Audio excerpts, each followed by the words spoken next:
उसने तुम्हें इतनी आसानी से बदल दिया। एक पल में सब खत्म हो गया। कल तक तुम उसके सब कुछ थे। सुबह की पहली गुड मॉर्निंग, रात की आखिरी कॉल, हर बात, हर राज, सब कुछ वो तुम्हारे साथ शेयर करती थी। और आज जैसे तुम कभी उसकी जिंदगी में थे ही नहीं। वो आगे बढ़ गई, किसी और के साथ मुस्कुरा रही है, और तुम टूटे हुए हिस्से की तरह कोने में पड़े हो, खुद से एक ही सवाल बार बार पूछ रहे हो, मैं ही क्यों? क्या मैं काफी नहीं था? क्या मुझसे गलती हो गई? वो दर्द ना, जो सीने में चुभता है, जो नींद छीन लेता है, जो सोचों को जकड़ लेता है, वो असली जहर है। और यही वो जहर है जो या तो तुम्हें खत्म कर सकता है, या तुम्हें ऐसा बना सकता है कि एक दिन वो तुम्हें देखकर खुद से नफरत करेगी कि उसने तुम्हें खो दिया। अब ध्यान से सुनो, ये कहानी उसके साथ खत्म नहीं होती, ये तो यहीं से शुरू होती है। क्योंकि यही वो मोड़ है जहां तुम गिरकर भी उठ सकते हो, जहां तुम खुद को ऐसा इंसान बना सकते हो जिसे वो नजरअंदाज तो क्या, भूल भी नहीं पाएगी। पर याद रखना, ये बदला नहीं है, ये कोई सस्ती रिवेंज स्टोरी नहीं है, ये तुम्हारी रीबर्थ है। तुम अब किसी को इम्प्रेस करने नहीं, बल्कि खुद को मास्टर करने के लिए उठोगे। तुम अपने इमोशंस, अपने एक्शंस और अपने माइंड पर कंट्रोल लेना सीखोगे।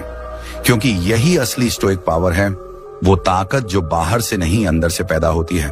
और जब ये ताकत तुम्हारे अंदर जागेगी ना, तो तुम ना तो उसे कॉल करोगे, ना मैसेज, ना एक्सप्लेन करोगे कि उसने क्या खोया, क्योंकि वो खुद समझ जाएगी। उस दिन जब वो तुम्हें देखेगी, शांत, आत्मविश्वासी और अजेय, उसके अंदर जलन नहीं, पछतावा जलेगा। ऐसा पछतावा जो उसकी रातों की नींद उड़ा देगा। लेकिन ये रास्ता आसान नहीं है, इसमें दर्द है, अनुशासन है, और सबसे ज्यादा लेटिंग गो है। तुम्हें सीखना होगा अपने दर्द को फ्यूल में बदलना, अपने गुस्से को फोकस में बदलना, और अपनी कमजोरी को स्ट्रेंथ में ढालना। क्योंकि जब तुम ये कर लोगे, तब तुम वो बनोगे जो किसी वैलिडेशन का मोहताज नहीं, जो कमरे में दाखिल होते ही रिस्पेक्ट कमांड करता है, बिना एक शब्द बोले। यही वो स्टोइक पुरुष बनना है, जो हार के बाद भी विजेता बनता है। तो अब एक काम करो, पहले इस वीडियो को लाइक करो, क्योंकि ये तुम्हारा पहला कदम है अपनी ताकत वापस लेने का। और नीचे कमेंट में लिखो, मैं अपनी शक्ति वापस लेता हूं। क्योंकि जब तुम ये लिखते हो, तुम एक वादा करते हो खुद से, एक वादा कि अब कोई दर्द, कोई रिजेक्शन अब तुम्हें तोड़ नहीं सकता। क्योंकि अब तुम वही नहीं रहे जो कल थे, अब तुम स्टोइक पुरुष बनने की राह पर हो। तो चलो शुरू करते हैं। नंबर 1, समझो उसने तुम्हें क्यों बदला। चलो आज एकदम सच्चाई से बात करते हैं। वो सवाल जो रातों को तुम्हें सोने नहीं देता, उसने मुझे क्यों बदल दिया? तुम्हारा दिमाग बार बार उसी सीन पर रुक जाता है, वही यादें, वही सवाल। और हाँ, ये आसान है उसे दोष देना, कहना कि वो सतही थी, वो कभी सच्ची नहीं थी, उसने तुम्हारी कदर नहीं की। लेकिन सच्चाई इससे गहरी है, बहुत गहरी। असल में समझना कि उसने तुम्हें क्यों बदला, ये उसके बारे में नहीं, तुम्हारे बारे में है। क्योंकि जब तक तुम ये नहीं समझोगे कि गलती कहां हुई, तब तक वही पैटर्न तुम्हारी जिंदगी में बार बार लौट कर आएगा। अब कड़वी बात सुनो, उसने तुम्हें इसलिए बदला क्योंकि उसे लगा वो कर सकती है। लोग सिर्फ उसी चीज को रिप्लेस करते हैं जो उन्हें रिप्लेसेबल लगती है। और इसका मतलब है कहीं ना कहीं तुमने उसे ये महसूस करा दिया कि चाहे वो जैसा भी बर्ताव करे, तुम हमेशा वहीं रहोगे। शायद तुम बहुत अवेलेबल हो गए थे, बहुत प्रिडिक्टेबल, बहुत आसान। वो जानती थी कब तुम कॉल करोगे, कब तुम सॉरी बोलोगे, कब तुम खुद को दोष दोगे, क्योंकि तुमने उसे चैलेंज करना छोड़ दिया था। और जब किसी को लगता है कि अब सामने वाला रहस्य नहीं रहा, अब कोई अनिश्चितता नहीं रही, तो आकर्षण खत्म हो जाता है और यहीं से सब गिरने लगता है। धीरे धीरे तुम उसका कंफर्ट जोन बन गए, पर क्यूरियोसिटी नहीं रहे। और इंसान वहीं जाता है जहां उसे चुनौती मिले, जहां उसे अपनी वैल्यू साबित करनी पड़े। यही ह्यूमन साइकोलॉजी है। अब इसे गलत मत समझना, इसका मतलब ये नहीं कि तुम कमजोर थे या प्यार कम दिया था। तुमने शायद बहुत दिया, पर एक जगह खुद को भूल गए। तुम उसे तो बचाते रहे, पर खुद को खो दिया। यहीं से संतुलन टूटा। वो अब तुम्हें चैलेंज नहीं, बल्कि सर्टन समझने लगी। लेकिन अच्छी खबर यह है, इस कहानी का अंत यहां नहीं होता, क्योंकि अब वक्त है स्क्रिप्ट पलटने का। स्टोइक दर्शन कहता है, तुम्हारे पास अपने मन पर नियंत्रण है, बाहरी घटनाओं पर नहीं। अगर तुम इसे समझ लोगे, तो तुम्हारी असली शक्ति यहीं से शुरू होगी। तुम उसके फैसले नहीं बदल सकते, ना ही ये रोक सकते हो कि उसने किसी और को चुना। पर तुम ये तय कर सकते हो कि अब से तुम्हारी वैल्यू कोई और तय नहीं करेगा, ना वो ना कोई और। क्योंकि सच ये है, वो नहीं चाहती कि तुम ये समझो कि तुम्हारी कीमत कभी उसके प्यार पर निर्भर नहीं थी। वो हमेशा तुम्हारे अंदर थी, और जिस दिन तुम ये सच्चाई पकड़ लोगे, तुम्हारे अंदर एक नई ऊर्जा जन्म लेगी, अजेय आत्मविश्वास की। अब बात करते हैं रणनीति की। स्टोइसिज्म तुम्हें सिखाता है भावनाओं पर नियंत्रण, और डार्क साइकोलॉजी सिखाती है कैसे उसी नियंत्रण से लोगों को अपनी मौजूदगी का एहसास कराया जाए। यानी अब तुम्हें उसके पछतावे के पीछे नहीं भागना है, तुम्हें ऐसा बनना है कि वो खुद सोचे, मैंने क्या खो दिया। याद रखो, रिप्लेस्ड होना तुम्हारी पहचान नहीं है। तुम्हारी पहचान ये है कि तुमने गिरकर कैसे उठना सीखा। क्या तुम रिजेक्शन के बोझ तले टूट जाओगे, या उस दर्द को फ्यूल बनाकर ऐसा इंसान बनोगे जिसे अब कोई और रिप्लेस करने की सोच भी न सके। थोड़ा रुककर इस बात को महसूस करो, ये सफर उसके पछतावे का नहीं, तुम्हारी एवोल्यूशन का है। अब तुम्हें खुद को यह साबित करना है कि तुम अटूट हो, और ये सब शुरू होता है एक फैसले से। उसके बारे में सोचना छोड़ो और खुद पर ध्यान लगाओ। तो अब एक काम करो, अगर तुम सच में अपनी शक्ति वापस लेने के लिए तैयार हो तो इस वीडियो को लाइक करो और नीचे कमेंट में लिखो, मैं अपनी शक्ति वापस लेता हूं। क्योंकि हर बार जब तुम ये शब्द लिखते हो, तुम अपने अंदर वो बीज बोते हो जिससे एक दिन एक ऐसा स्टोइक पुरुष पैदा होगा जिसे कोई भी खोना नहीं चाहेगा, पर हर कोई याद रखेगा। नंबर 2, पूरी तरह गायब हो जाओ।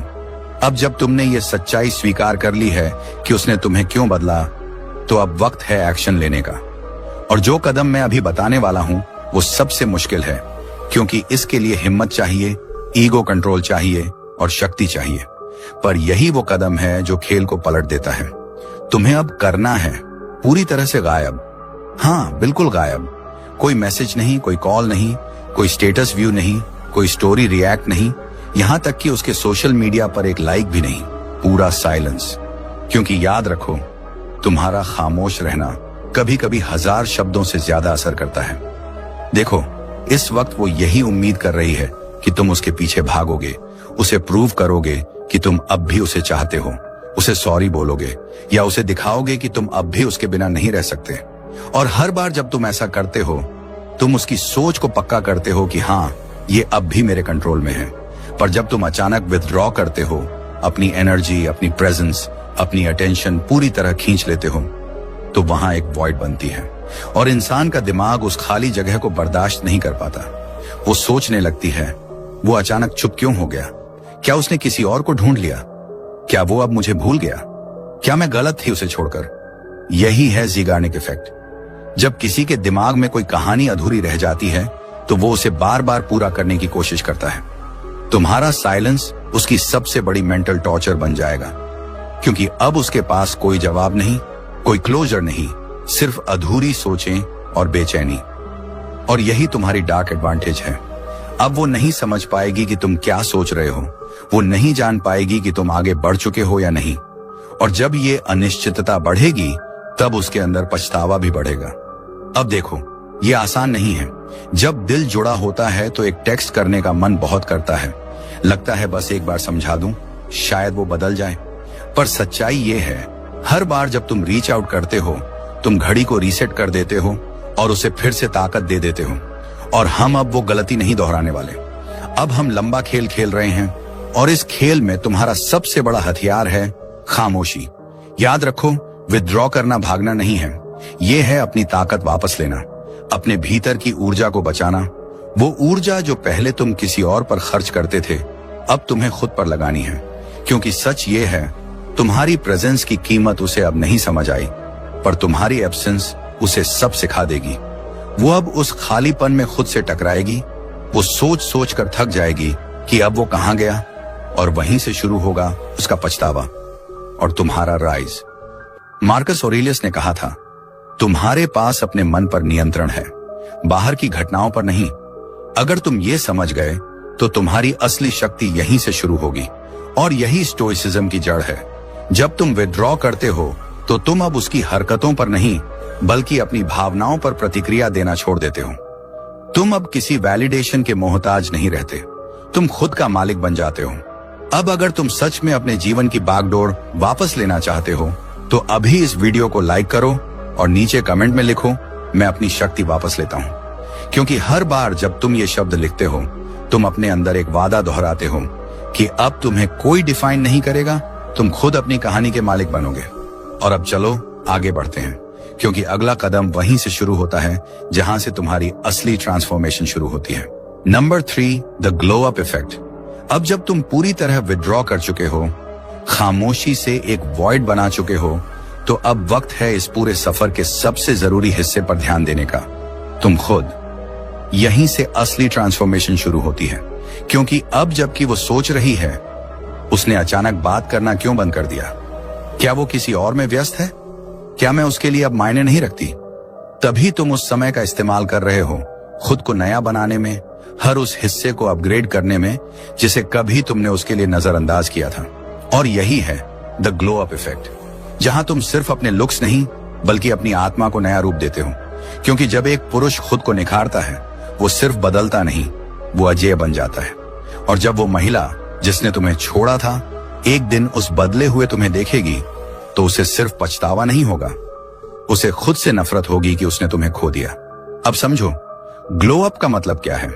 ये सिर्फ कपड़े, चेहरे या शरीर तक सीमित नहीं है। ये तुम्हारे बॉडी, माइंड, सर्कल और गोल, हर हिस्से की पुनर्जन्म प्रक्रिया है। पहला चरण, शरीर। अब वक्त है अपने शरीर को हथियार की तरह गढ़ने का। ये वैनिटी नहीं है, ये कॉन्फिडेंस है। जिम जाओ, दौड़ो, वजन उठाओ, अपनी दिनचर्या बदलो। कपड़े ऐसे पहनो जो तुम्हें रिस्पेक्ट दिलाए, ना कि ऐसे जो किसी को इंप्रेस करें। चेहरे की देखभाल करो, साफ सुथरे रहो और अपने चलने के अंदाज में वो ठहराव लाओ जो सिर्फ स्टोइक पुरुष में होता है। क्योंकि जब तुम अच्छे दिखते हो, तब तुम अपने आप को अच्छा महसूस कराते हो, और जब तुम खुद को अच्छा महसूस करते हो, तो तुम्हारे अंदर एक एनर्जी पैदा होती है जो सबकी नजरें अपनी तरफ खींच लेती है। याद रखो, जब वो तुम्हारी नई तस्वीर देखेगी या किसी दोस्त से तुम्हारे बारे में सुनेगी, वो समझ जाएगी कि तुम अब वो इंसान नहीं रहे जिसे वो छोड़कर चली गई थी। तुम अब उससे बेहतर बन चुके हो। दूसरा चरण, मन। अब अपने माइंडसेट को अपग्रेड करो। स्टोइसिज्म हमें सिखाता है कि सच्चा नियंत्रण बाहर की दुनिया पर नहीं बल्कि अपने विचारों पर होता है। मार्कस ऑरेलियस ने कहा था, तुम्हारी जिंदगी की खुशी इस पर निर्भर करती है कि तुम्हारे विचार कितने शुद्ध हैं। तो खुद से पूछो, तुम अपने दिमाग को क्या खिला रहे हो? टूटे रिश्ते की यादें या नई सीखें? अब किताबें पढ़ो, नई स्किल्स सीखो, नए अनुभव लो, अपने सोचने का स्तर ऊंचा करो। क्योंकि जब तुम्हारा मन मजबूत होगा तो तुम्हारी उपस्थिति चुंबक जैसी बन जाएगी। लोग तुम्हारे विचारों से, तुम्हारी शांति से, तुम्हारी ऊर्जा से खींचेंगे। और जब वो देखेगी कि अब तुम वही पुराने भावुक आदमी नहीं रहे बल्कि एक संयमित, आत्मविश्वासी और बौद्धिक पुरुष बन चुके हो, तब उसका दिल अंदर तक हिल जाएगा। तीसरा चरण, दायरा। अब अपने आसपास के लोगों को देखो, क्या वे तुम्हें ऊपर उठा रहे हैं या नीचे खींच रहे हैं? अब उन लोगों के साथ रहो जो तुम्हें प्रेरित करें, जो तुम्हें चुनौती दें, जो तुम्हारे अंदर की शक्ति को जगाए। क्योंकि तुम्हारा सोशल प्रूफ ही तुम्हारी वैल्यू दिखाता है। जब वो देखेगी कि अब तुम अपने जैसे ऊंचे दर्जे के लोगों के साथ हो, हंस रहे हो, बढ़ रहे हो और उसके बिना भी तुम्हारी जिंदगी थ्राइविंग है, तो वो अंदर से टूट जाएगी। क्योंकि वो समझेगी अब वो मुझे नहीं, खुद को चुन चुका है। चौथा चरण, लक्ष्य। अब वो सारे सपने याद करो जिन्हें तुमने किसी और के लिए रोक दिया था। वो काम, वो जुनून, वो करियर जिसे तुमने कभी बाद में कहकर टाल दिया था। अब वक्त है उसी में आग लगाने का। क्योंकि जब एक पुरुष अपने उद्देश्य के साथ चलता है तो दुनिया उसे झुककर सलाम करती है। उसकी नजर में चमक, चाल में ठहराव और आवाज में आत्मविश्वास आ जाता है।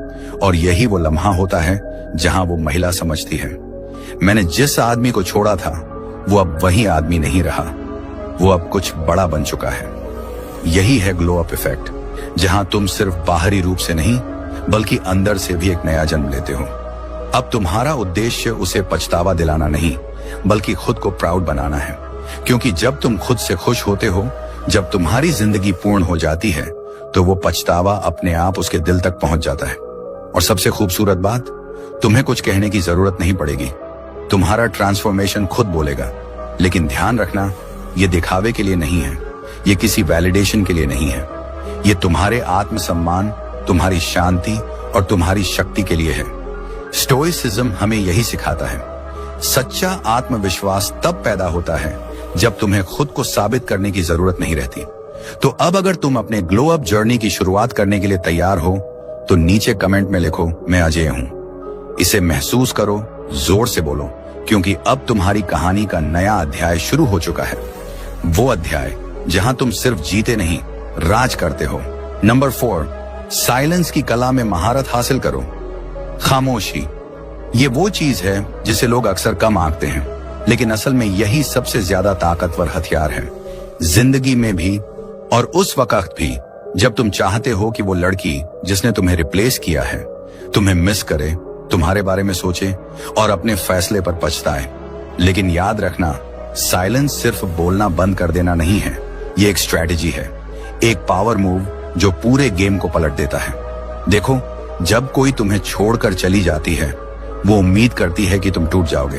वो चाहती है कि तुम एक्सप्लेन करो, जस्टिफाई करो या फिर उसे मनाने की कोशिश करो। वो चाहती है कि तुम बोलो ताकि वो अपनी पावर महसूस कर सके। लेकिन असली पावर तो उस इंसान के पास होती है जो चुप रहकर भी सब कुछ कह देता है। अब जरा सोचो, जब तुम खामोश रहते हो तो एक वॉइड बनता है और इंसान की फितरत है वो खालीपन बर्दाश्त नहीं कर सकता। जब कोई कुछ नहीं कहता तो दिमाग खुद सवाल बनाता है, क्यों नहीं बोला? क्या वो अब मुझे भूल गया? क्या किसी और के साथ है?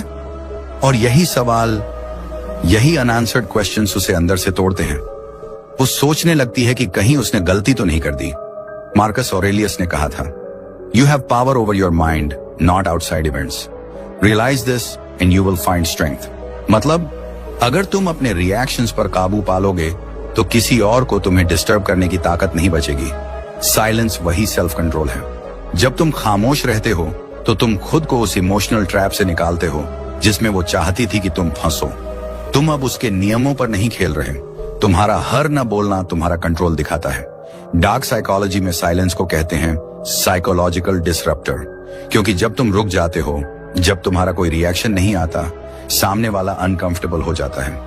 वो सोचती है, क्यों नहीं बोल रहा? क्या अब उसे मेरी परवाह नहीं? क्या वो मूव ऑन कर चुका है? वो जितना सोचती जाएगी उतना खुद के अंदर खोती जाएगी और यही साइलेंस वही आवाज बन जाएगा जो उसके दिमाग में बार बार गूंजेगी। लेकिन एक बात याद रखो, साइलेंस का मतलब ये नहीं कि तुम हमेशा के लिए गायब हो जाओ। इसका मतलब है तुम बोलो तो सिर्फ अपनी टर्म्स पर, तुम रिस्पॉन्ड करो तो अपनी शांति और ताकत से, ना कि किसी इमोशन से। तुम्हारा हर शब्द एक स्टेटमेंट होना चाहिए कि अब तुम कंट्रोल में हो। हाँ, आसान नहीं है।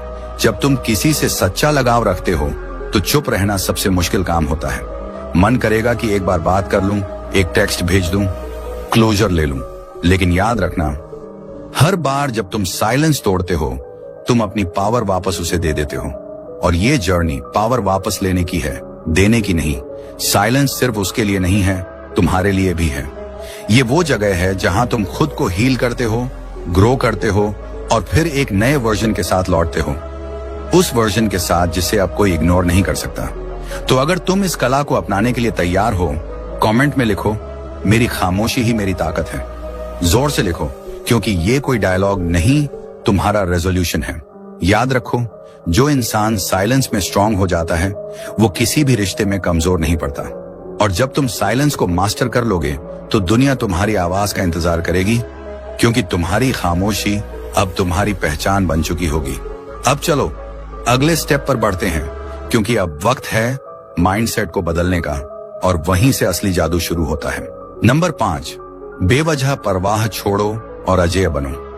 अब जब तुम साइलेंस की कला में निपुण हो चुके हो, अब वक्त है उस स्टोइक सिद्धांत को अपनाने का जो एक पुरुष को अटूट, अडिग और अजेय बना देता है। द फिलॉसफी ऑफ इंडिफरेंस, यानी उदासीनता का दर्शन। देखो भाई, ये वही अवस्था है जहां तुम बाहरी चीजों पर रिएक्ट करना बंद करते हो और अपने अंदर की दुनिया पर कंट्रोल करना शुरू करते हो। क्योंकि सच्चाई ये है, वो तुम्हारे बारे में क्या सोचती है, क्या करती है, किसे चुनती है, ये सब तुम्हारी पहचान तय नहीं करते। और जिस दिन ये बात दिल से समझ ली, उस दिन से कोई तुम्हें हिला नहीं सकता, तोड़ नहीं सकता, मैनिपुलेट नहीं कर सकता। इस वक्त शायद वो चाहती होगी कि तुम अब भी परेशान रहो, सोचो कि क्यों गया, क्या कमी थी मुझ में।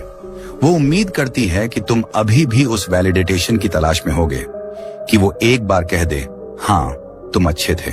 लेकिन सुनो, स्टोइकिज्म हमें सिखाता है इनडिफरेंस ही सबसे बड़ी ताकत है। जब तुम अपनी खुशी, अपनी पहचान और अपना वर्थ दूसरों के एक्शन से जोड़ना बंद कर देते हो, तब तुम सच्ची आजादी पाते हो। एपिक्टेटस ने कहा था, What happens to you doesn't matter. What matters is how you react to it. मतलब तुम्हारे साथ क्या हुआ ये जरूरी नहीं है, तुम उस पर कैसे प्रतिक्रिया देते हो वही तुम्हारी पहचान है।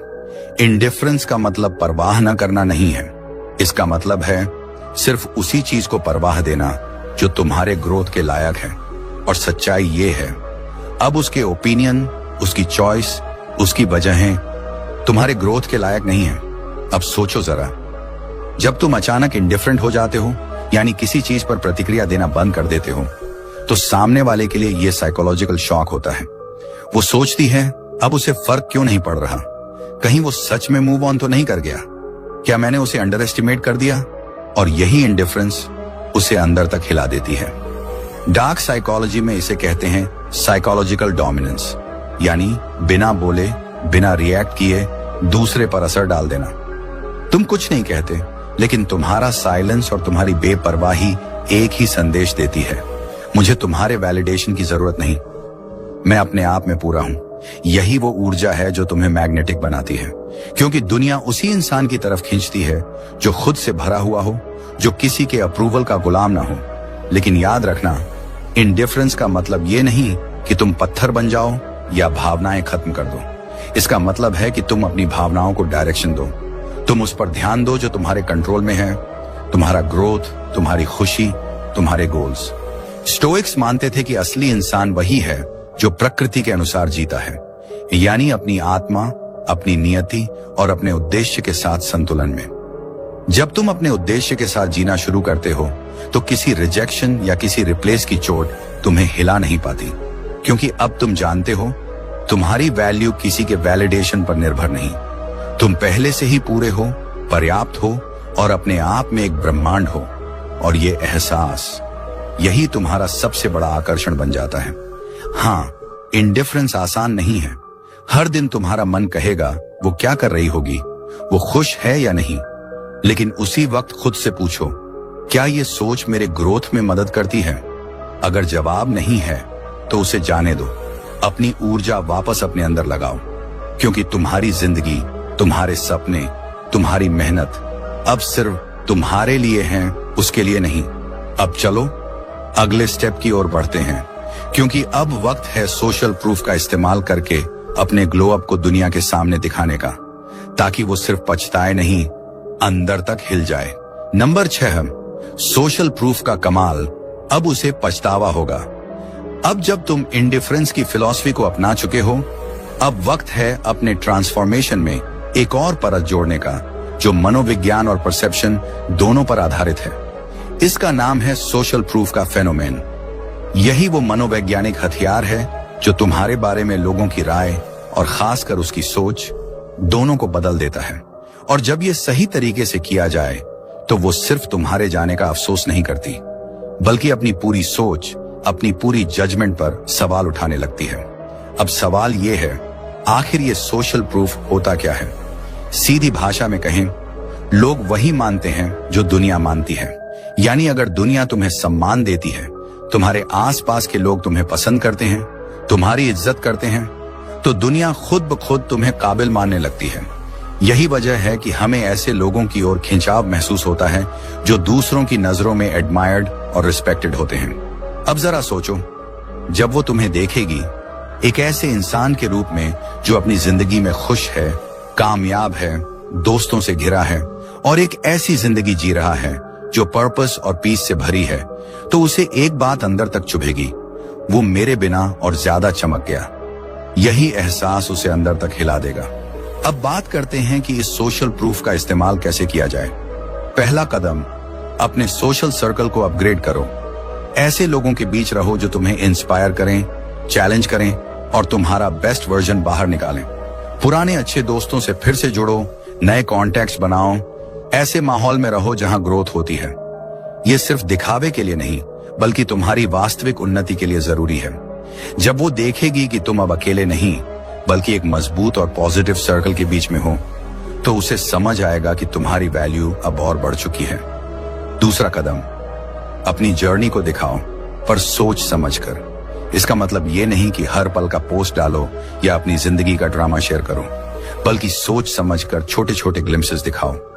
जैसे जिम में मेहनत करते हुए, किसी नई स्किल को सीखते हुए, किसी नए शहर की यात्रा करते हुए, या कोई नया माइलस्टोन हासिल करते हुए। इन छोटी छोटी झलकियों से एक कहानी बनती है जो कहती है, मैं अपनी जिंदगी का नया अध्याय लिख रहा हूं, और वो भी तेरे बिना। और सच्चाई ये है, तुम ये सब उसे दिखाने के लिए नहीं कर रहे, तुम ये सब अपने लिए कर रहे हो। लेकिन जब वो देखेगी कि तुम अब भी गिरा नहीं, बल्कि और ऊपर उठ गए, तो उसके भीतर एक चुभन पैदा होगी, क्या मैंने गलती कर दी? और यही वो रिग्रेट है जो उसे चैन से सोने नहीं देगा। तीसरा कदम, अपनी एनर्जी को अपग्रेड करो, क्योंकि सोशल प्रूफ सिर्फ दूसरों की नजरों का खेल नहीं है, ये ऊर्जा का खेल।